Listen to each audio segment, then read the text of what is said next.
Imagine a book so ancient and mysterious that its contents were deemed too dangerous to be read. A book that unveils hidden secrets about fallen angels, giants who once walked among men, and prophetic visions that challenge everything you think you know about faith. This book exists and is part of the Ethiopian Bible, one of the oldest and most complete sacred texts in the world, yet also one of the most controversial. Unlike the widely accepted version of the Bible in the West, the Ethiopian Bible contains apocryphal books and accounts that were banned by religious authorities, texts that reveal a history defying what has been taught in Western churches for centuries. But why was this book ignored and excluded from the traditional Christian canon? What is it about these texts that sparked such fear among Europe's religious leaders? Were their truths too dangerous to be known? Or was it a matter of power and control over faith? Today, we will dive into the forbidden mysteries of the Ethiopian Bible and uncover why it was silenced for centuries. Prepare yourself for a revealing journey through hidden records that might completely transform your understanding of humanity's history and its relationship with the divine. Before we proceed, if you enjoy exploring historical mysteries and hidden truths, don't forget to subscribe to the channel, turn on notifications, and leave a like. Your support helps us keep bringing impactful and revealing content that challenges common sense. Now let's uncover the most feared secrets of the Ethiopian Bible. The Ethiopian Bible contains 81 sacred books, while the Catholic Bible has 73 and the Protestant version only 66. Among these unofficial texts are writings considered too controversial to remain in the official canon of the Western Church. One such forbidden book is the Book of Enoch, an ancient account describing incredible and disturbing events, such as the fall of angels who abandoned heaven to mingle with humans, giving rise to hybrid beings called Nephilim. According to the narrative, these giants terrorized the earth and were one of the reasons God decided to send the great flood to purify the world. While this story is subtly mentioned in the book of Genesis, the book of Enoch explores it in chilling detail, revealing that these fallen angels taught humanity forbidden knowledge, such as the use of weapons, astrology, and magic. This content was so striking that it was deemed dangerous to Western Christian doctrine. But the Book of Enoch isn't the only unsettling text in the Ethiopian Bible. There's also the Book of Jubilees, an alternative recounting of Genesis that delves deeper into the events of creation and describes the role of angels in human history. This text emphasizes the need to follow strict laws, such as rigorous Sabbath observance and other Old Testament traditions. For the Roman Church, which sought a more flexible interpretation of the Christian faith, these rules were seen as a threat to its authority and to the unification of Christianity under a single doctrinal system. Another aspect that makes the Ethiopian Bible so unique and controversial is its connection to Jewish tradition. Unlike Western Christianity, which gradually distanced itself from Jewish practices, the Ethiopian Orthodox Church preserved elements tracing back directly to original Judaism. For example, in Ethiopia, circumcision is still practiced as a sacred act, just as in the Old Testament. The dietary laws also follow many of the Torah's guidelines, including the prohibition of pork consumption and the separation of foods deemed pure and impure. But perhaps the most striking difference is the observance of the Sabbath as a holy day alongside Sunday, a practice that challenges Western Church tradition. For Ethiopians, the Sabbath represents a divine commandment that was never revoked, while in the West, the shift to Sunday worship was promoted as a symbol of Christ's resurrection. This strong connection to Jewish traditions caused the Ethiopian Church to be viewed with suspicion by European Christian leaders who sought to distance themselves from the Jewish roots of Christianity. Another reason the Ethiopian Bible was excluded from the Western Church's official canon was its emphasis on apocalyptic prophecies, such as those found in the Apocalypse of Baruch and 4th Ezra. These texts depict terrifying visions of the end times with catastrophic events and an unrelenting divine judgment. Though powerful, these narratives were considered mystical and overly esoteric for Western Christianity. The Church preferred to retain only the Book of Revelation as the primary reference for the end times, eliminating other sources that could lead to differing interpretations and questions among the faithful. But why was all this seen as a problem? The answer lies in the control of the religious narrative. The formation of the Bible as we know it today wasn't just a spiritual process, it was also a political decision. In the early days of Christianity, various texts circulated among Jesus' followers, each offering different perspectives and teachings. To unify the faith and prevent divisions, the Roman Church decided to establish an official canon, excluding books that didn't align with its central doctrine. The Ethiopian Bible, with its abundance of apocryphal texts and its distinct view of spirituality, didn't fit this mold. If accepted, it would introduce new interpretations of faith, challenging the Western Church's authority. Moreover, there's a cultural and political element to this exclusion. The Ethiopian Bible not only presents an alternative spiritual vision, but also reinforces the African independence and identity of Ethiopian Christianity. According to tradition, Ethiopian emperors descended directly from King Solomon and the Queen of Sheba, a sacred connection that made Ethiopia a unique spiritual territory.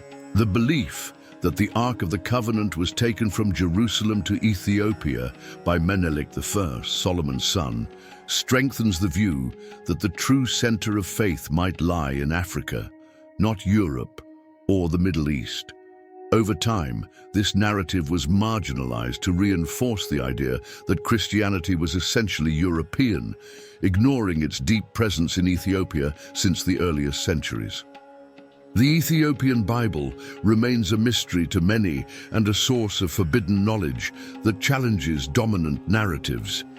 It reminds us that faith is far more complex than we've been taught, and that there are truths buried in history waiting to be uncovered. Another intriguing aspect of the Ethiopian Bible is its distinct translation tradition. While most Western Bibles were translated from Greek and Latin, the Ethiopian Bible was preserved in Ge'ez, an ancient Semitic language used in Ethiopia for over 2,000 years. This factor isolated the Ethiopian Bible from the rest of the Christian world, rendering its contents unknown to most people outside Ethiopia. But why does translation make such a difference? The answer lies in the impact language has on the interpretation of sacred texts. Words carry subtle meanings that vary across cultures, and often key concepts are lost or altered in the translation process. The Western Bible was heavily influenced by the Septuagint, the Greek version of the Old Testament, and the Vulgate, the Latin translation by Saint Jerome. Meanwhile, the Ethiopian Bible preserves a unique translation tradition that more authentically reflects Ethiopian spirituality and culture.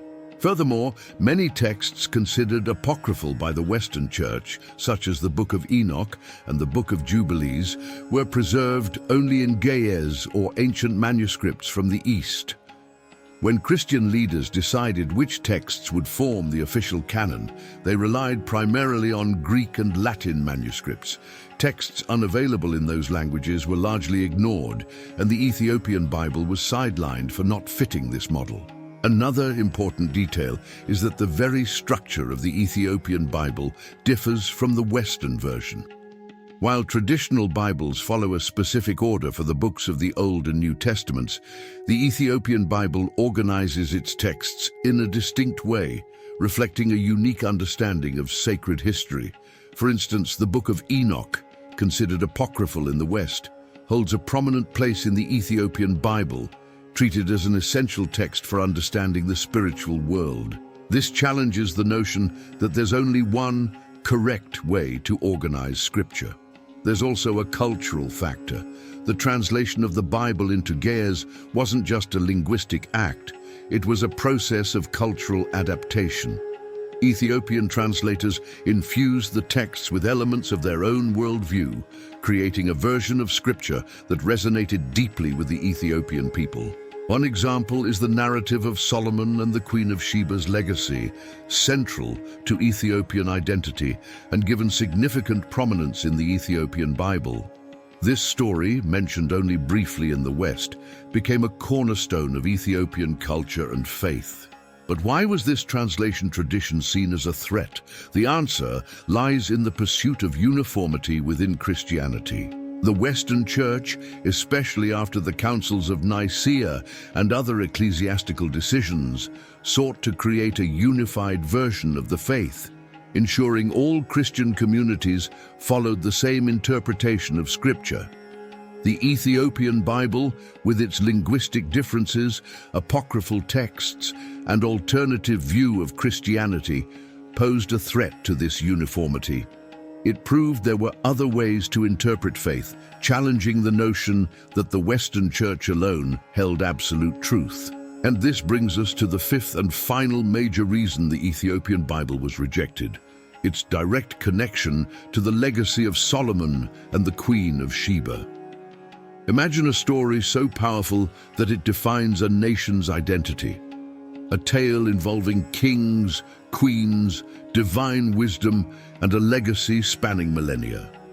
This is the narrative of King Solomon and the Queen of Sheba, a story that not only shaped Ethiopia, but also became a symbol of pride, faith, and resistance. And it's precisely this connection to the biblical past that led to the Ethiopian Bible being marginalized by Western churches. In Western tradition, the Queen of Sheba is briefly mentioned in the Bible as a foreign ruler who visited King Solomon to test his wisdom. However, in Ethiopian tradition, this story gains far greater depth. According to the Kebra Nagast, an ancient Ethiopian text meaning the glory of the kings, the Queen of Sheba not only visited Solomon, but also bore him a son, Menelik the Fair, the first emperor of Ethiopia. But the most impactful part of this story comes next. Ethiopian tradition holds that Menelik I traveled to Jerusalem to meet his father, and upon returning to Ethiopia, brought with him the Ark of the Covenant, the holiest object in Judaism. According to this belief, the Ark has been kept hidden in Ethiopia ever since, with many claiming it remains there to this day, guarded in a secret chapel in the city of Aksum. This narrative places Ethiopia at the center of biblical history, suggesting the nation holds a pivotal role within the Christian faith. But why was this connection to Solomon and the Queen of Sheba a problem for Western churches?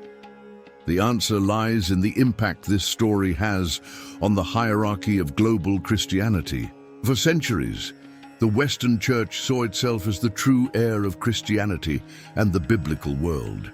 The idea that an African nation might be the rightful guardian of the Ark of the Covenant, and that its royal lineage descended directly from Solomon, challenged this Eurocentric view of faith's history.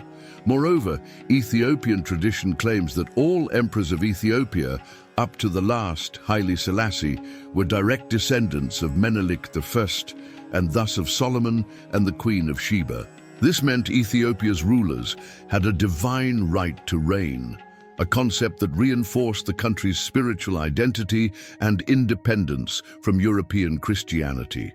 For Western churches, which throughout history sought to consolidate power and establish a singular narrative of faith, the Ethiopian Bible and its link to the Queen of Sheba posed a challenge. If Ethiopia was indeed the guardian of the Ark of the Covenant and its emperors were direct descendants of Solomon, it suggested the true center of Christianity might lie in Africa, not Europe. This idea was simply unacceptable to Western religious leaders who chose to ignore or downplay the significance of the Ethiopian tradition. Throughout this documentary, we've explored the 5 main reasons the Ethiopian Bible was rejected and marginalized by Western churches. Yet this exclusion doesn't mean its message has been forgotten. On the contrary, the Ethiopian Bible has survived for centuries, preserved by a church that never bowed to external pressures. It challenges us to question what we truly know about the history of faith and to recognize that there are many paths to spiritual truth. If this content has sparked your curiosity and you'd like to keep exploring the hidden mysteries of the Bible, subscribe to the channel, turn on notifications, and share this video. Let us know in the comments which other topics you'd like us to explore, and stay with us on this journey through forgotten truths. Until next time.